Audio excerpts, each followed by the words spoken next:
7 mois. 7 mois que cette salle de sport de 1400 mètres carrés est déserte. Mais dans un peu moins d'un mois, les clubs de fitness pourront enfin rouvrir leurs portes. Aujourd'hui, ce qu'on veut surtout, c'est rouvrir et plus refermer.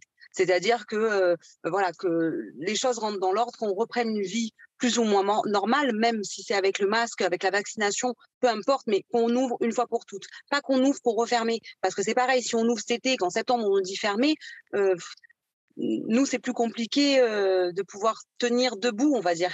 Pour le moment, faute de consignes, les salles se préparent donc à rouvrir avec le protocole en vigueur avant la fermeture. Désinfection du matériel, port du masque pour les déplacements, jauge réduite et sens de circulation.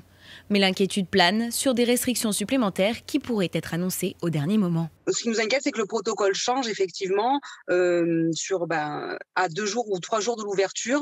S'ils nous prennent un nouveau protocole avec le port du masque obligatoire, etc., la donne, elle va changer. Comme aujourd'hui, ils imposent à la réouverture des restaurants la moitié de leur terrasse, par exemple, pour l'extérieur. Nous, s'ils nous disent, il faut, même si on a une grande superficie, qu'on peut recevoir beaucoup de gens avec l'ancien protocole, aujourd'hui, s'ils nous font la moitié, ça va être compliqué. C'est une gestion à prendre en compte avant l'ouverture. Et ça serait bien qu'on l'ait assez rapidement quand même. Encore un peu de patience, la rouverture est prévue le 9 juin prochain. Les salles vont devoir reconquérir une partie de leur clientèle. Certaines d'entre elles ont perdu plus de 50% de leurs abonnés.